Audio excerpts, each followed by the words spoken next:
Hello, hello. This is Paulo Arias with International Relocation Partner, and this is part of the Expat Community, the Expat Community podcast.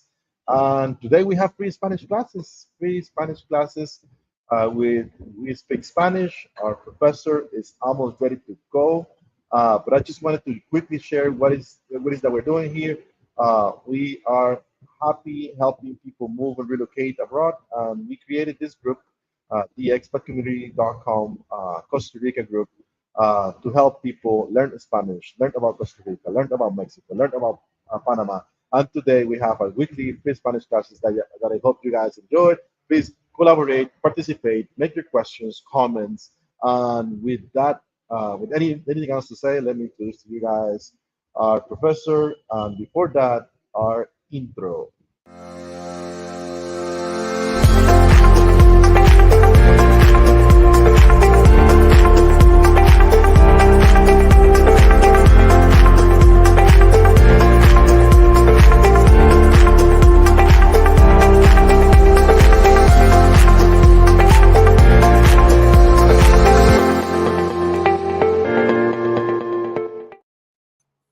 Hey, Hey, hey, welcome. hello. Say hi. We have a few viewers. Please, people, say hi. Let us know where you are. If you're in Costa Rica, Panama, Mexico, or if you're still in the United States or Canada or somewhere else and looking to move to these places, just let us know. We have free Spanish classes today, and we want you guys to enjoy, to learn, to prepare yourself for this. Uh, move. You're thinking about moving to a place that speaks Spanish. So. Yeah, please comment. Let us know that you are here. We want to feel you. Um, without anything else, Werner, please go ahead and introduce yourself and let's start with the learning. Thank you, Pablo. So, how are you? So, I'm doing great. normally I like when it's the weekend when I know that it's Friday and Saturday. But now I have one more reason waiting for Friday because we have our free sessions. So happy to be here. Happy to read the comments of everybody during the week in our social networks. People saying, "Hey, thank you. So we love this what you are doing, guys." So I love to do this. So I love to help to the expat community. So we are here. So we are here. So do you have we have people from New Jersey. Mark. Hey, Yeah, Mark, let's practice the Spanish. You can repeat. You can repeat. You can say, "Oh, we're talking about something." You can repeat what we're saying. Hopefully, exactly. it'll help.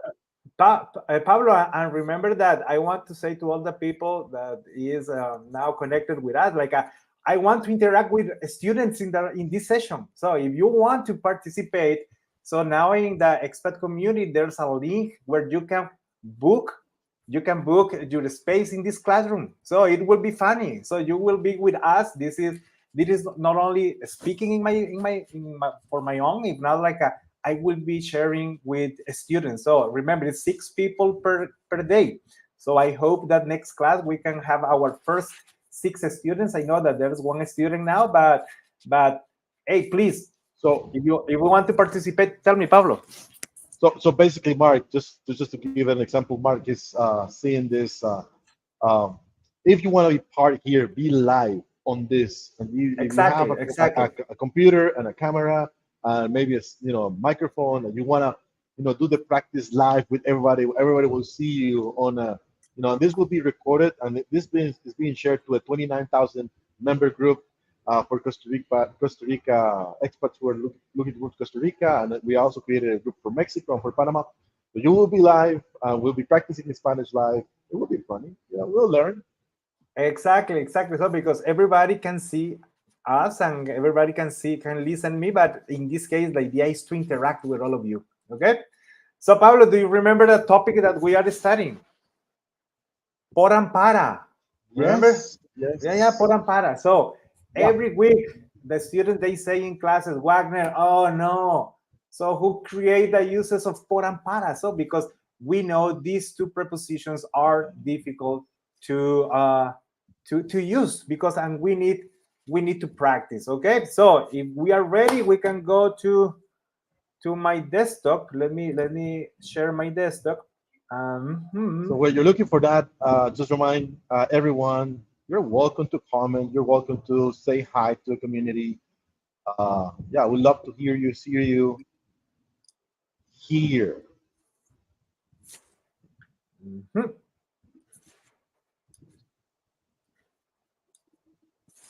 Okay, okay. Before to start with the use that I have ready, I have prepared for today, let me do a small review about the two previous uses, okay? Because that is how you can see like, oh yeah, but when we use por and para.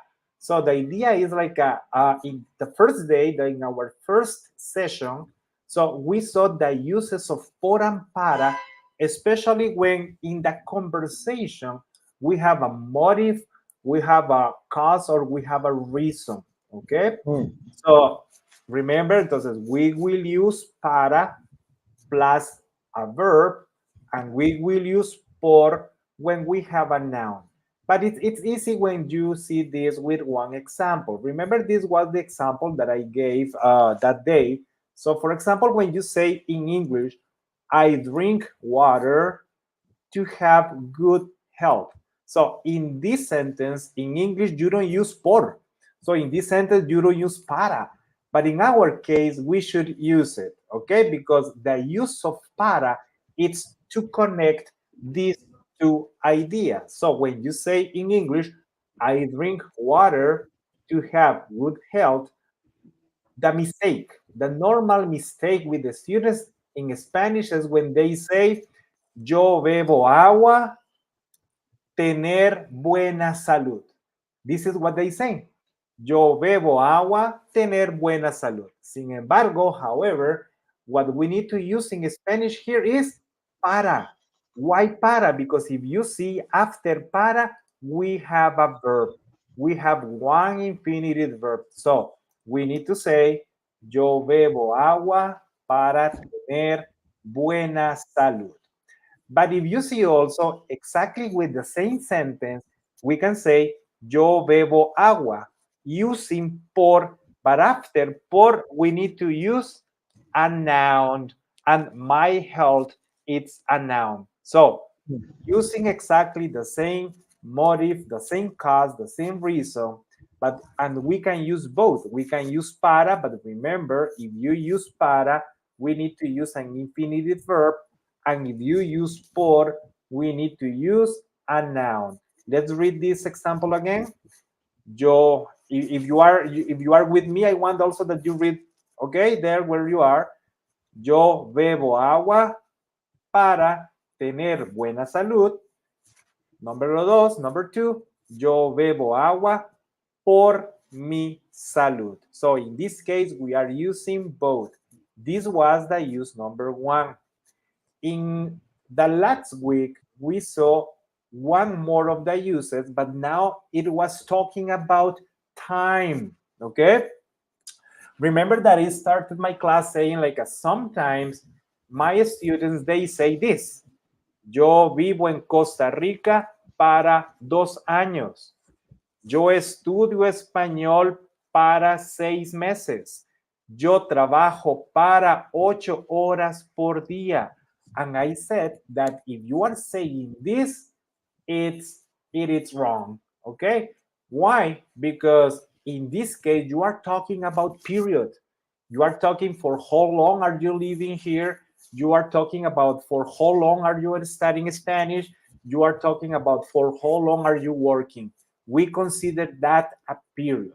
Mm. And according to the rule, we will use por always when we talk about period. So the right sentence in this case, it will be, yo vivo en Costa Rica por 2 años, yo vivo en México por 6 meses, yo vivo en Panamá por 2 años. We are talking about period.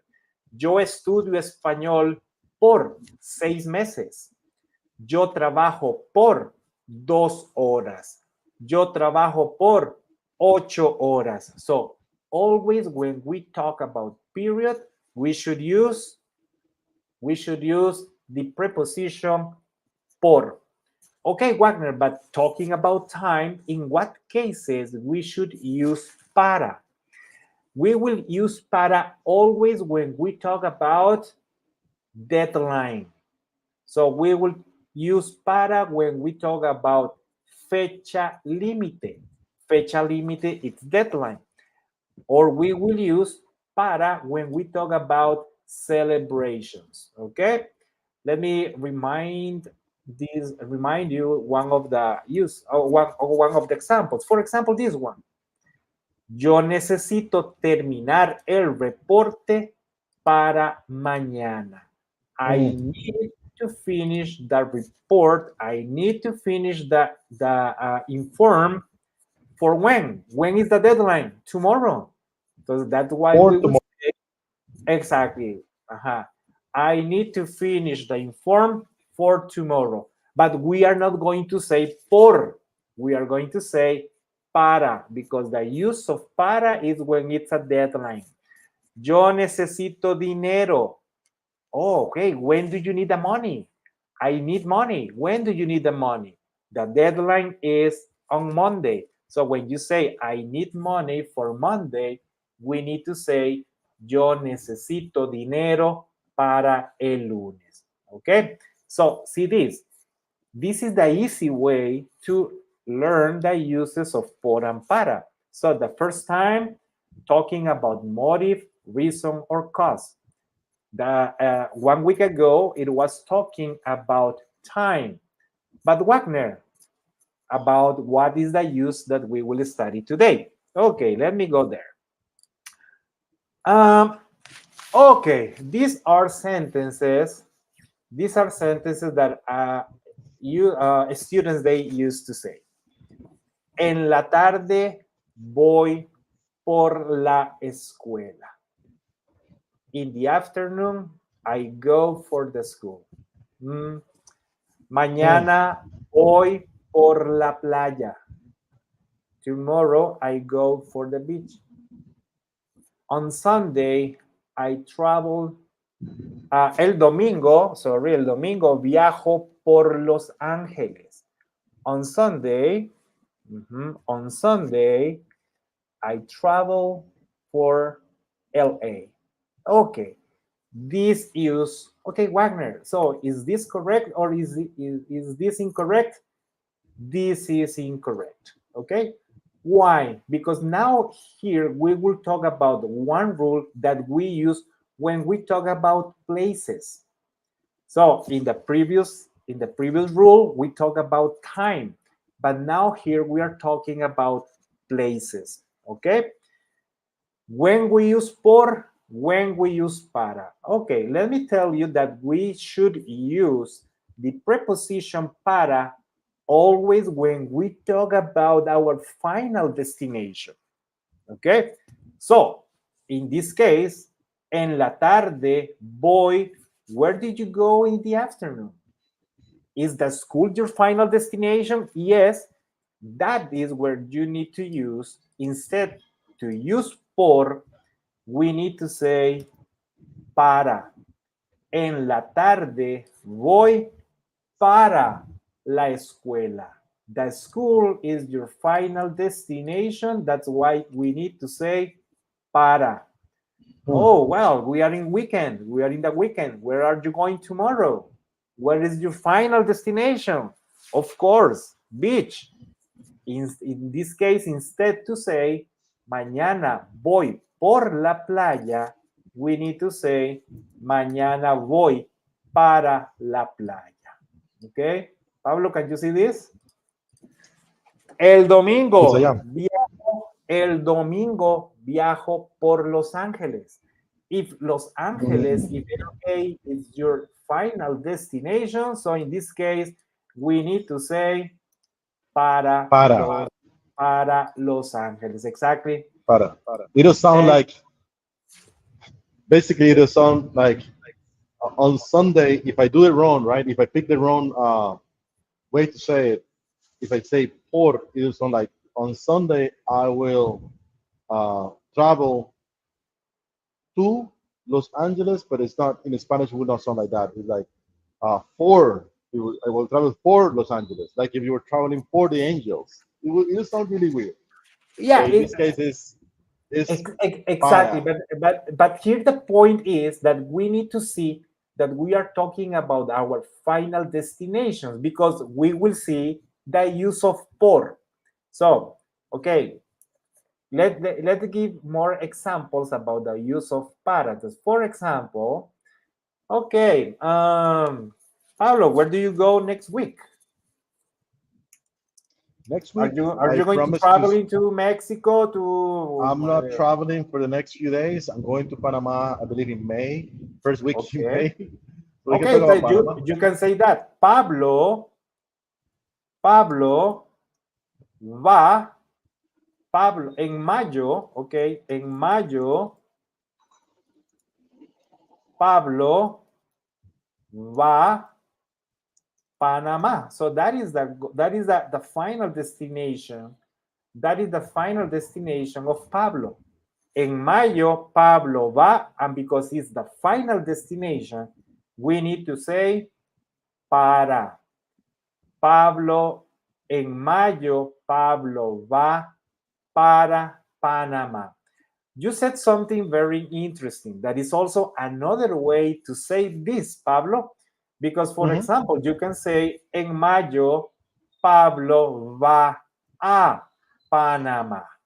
Okay? In Mm. May, Pablo goes to Panama. But what's the difference between to say, en mayo, Pablo va a Panama, and if we say, en mayo, Pablo va para Panama? So it's very similar. Those are very similar sentences. However, when you say para, immediately I understand that that is the final destination of Pablo. So if you say, I go to Panama, maybe you can go, maybe you are planning to go to another places in the same trip. So it's not exactly your final destination, okay? So, but the use of para give me the idea that that is your final destination, okay?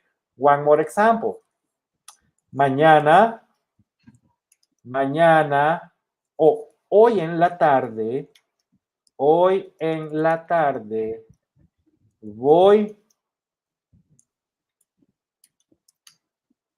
al cine.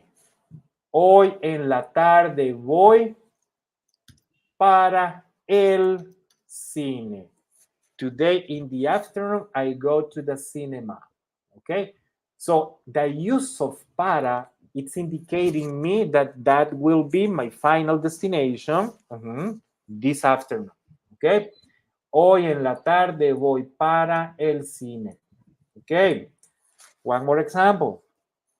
Mi hija va, mi hija mañana va la playa.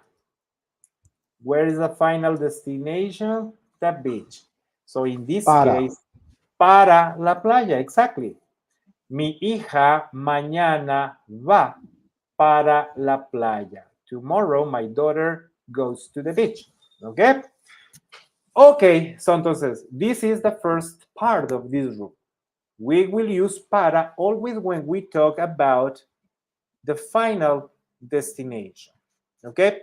But let me use the same example about Pablo that when he's traveling on May, but let me change your destination. Pablo, let me put that you will go to Portugal.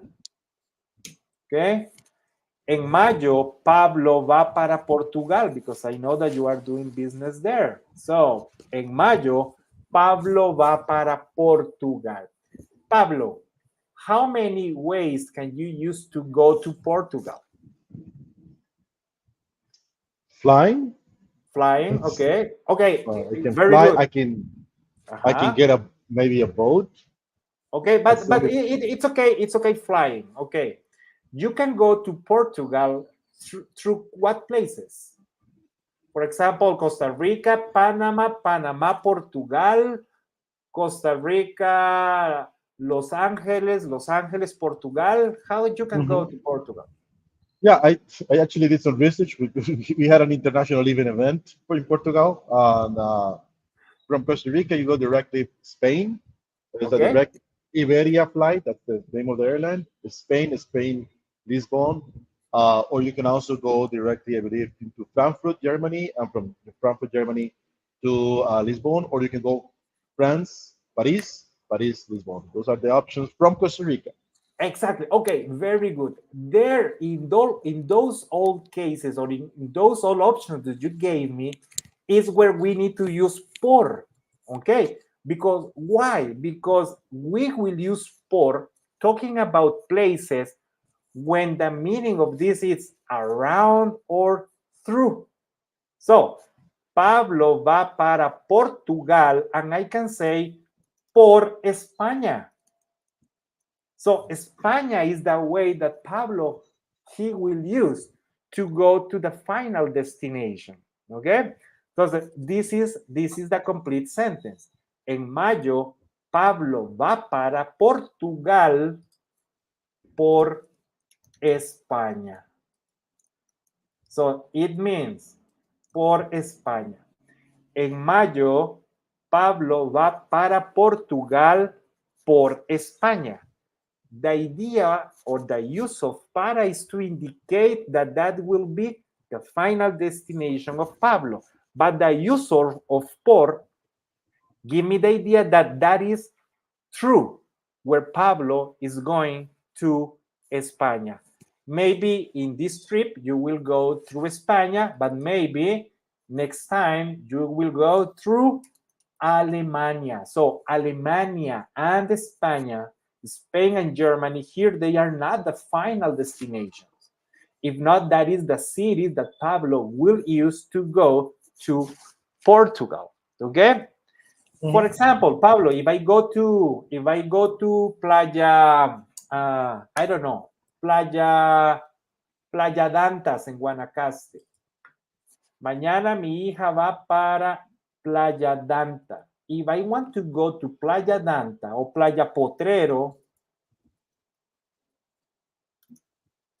I'll give you an example. Potrero, I'll give you an example. Tell me. If I'm going to Montezuma, Costa Rica, as the last destination, you have to go through Punta Arenas ferry. Exactamente. Kind of like you have to make, little exactamente. Stop. Entonces, si yo te puedo decir mañana voy para Monteverde. ¿You said Monteverde? Montezuma. Montezuma Mañana voy or para Santa Teresa. Mañana voy para Santa Teresa. Santa Teresa. Mañana voy para Santa Teresa por Punta Arenas. Por Punta Arenas. Exactly. I can give you one for our Mexican friends. Okay, tell me. For our Mexican friends. For those who are in La Ribera Maya, if you're going to Playa del Carmen, you have to go through Cancun Airport or the new international Tulum Airport. Exactamente. But you have to go through one of those airports. Exactamente. Voy para can Playa. you repeat You can just say Playa del Carmen. Voy para Playa del Carmen. Voy para Playa del Carmen por Cancún. Por Cancún. Exactly. I would say via Cancún. But that's another thing, right? Yeah, but in this case, that is exactly the use of por, like a through Cancún. Okay, entonces, this is the sentence. Mañana voy para Santa Teresa por Punta Arenas. Mañana voy para Playa del Carmen por Cancún. So, here, Punta Arenas is not the final destination. Santa Teresa is the final destination, but Punta Arenas is the via that I used to go there. Cancun is not the final destination. Cancun is through where I am going to go to Playa del Carmen, that is my final destination. See that here we are not talking about motive, reason, or cause. See that here we are not talking about time. Here we are talking about places. So that's why these two uses, they are clear. Para plus final destination, and por plus por when we talk about around or through. Let me give you one more example, and we will stop. We will finish here our rule. We will finish here our class. For example, if I say this, el próximo mes, yo quiero viajar para Costa Rica, o let me put para México. El próximo mes yo quiero viajar para Panama. México, para Panamá. Oh, let me put Panamá. El próximo mes yo quiero viajar para Panamá. But also, you can say, el próximo mes yo quiero viajar por Panamá.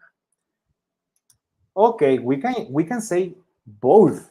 Okay, we can say el próximo mes, next month, I want to travel to Panama. El próximo mes yo quiero viajar por Panamá. So it's exactly the same sentence. However, we are using these two different prepositions. What is the context of this? Because the truth is that here we have two contexts. The sentence number one, it's indicating where are you going True. to travel.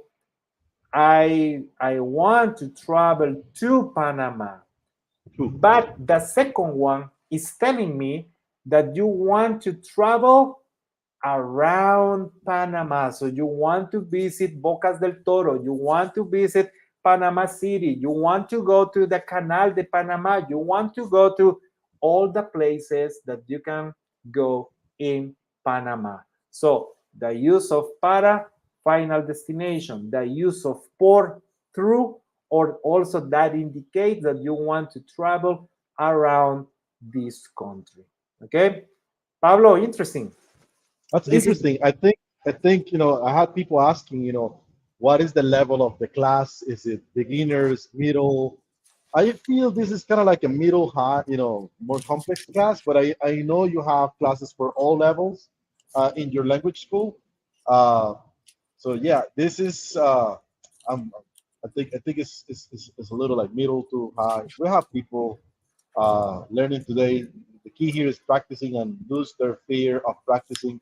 Believe me and trust me, if you speak Spanish when you're moving this to these places, Costa Rica, Panama, Mexico, whatever, if you speak the local language, you have a better experience. You're just gonna have a better experience. Like moving into Costa Rica or Panama or Mexico without speaking the local language, you're getting 50% of the experience. So it's well that worth is it. true. That is true. That is true. Yeah, that is true. So that is real. That is a real experience. Yeah, when you learn the language, you will enjoy 100% the country. Good. Pablo, so we have a new rule for our next session. So I hope that you are enjoying these rules and not only enjoying, if not that you put in practice these rules. So remember, we have Spanish classes face to face, and we have also classes online. If you want to improve your Spanish, just you need to contact us. Just every Friday, 1:30 p.m. Costa Rica time, 2:30 p.m. Panama time, depending on where you are in Mexico. That's the time we put that in the descriptions. We have our expat groups in Costa Rica, 29,000 members. In Mexico, it's a brand new group.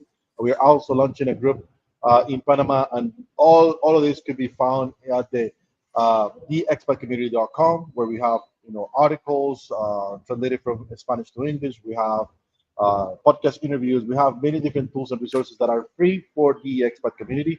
So you guys could go to theexpatcommunity.com and find more information about the many different things that we're doing for the community. We hope to keep on growing this community. And thank you so much, Warner. You're being a blessing for this for our community. And yeah, see you until the next one. I see you next Friday. Pura vida. Gracias, Bye bye. Pablo. Gracias, everybody.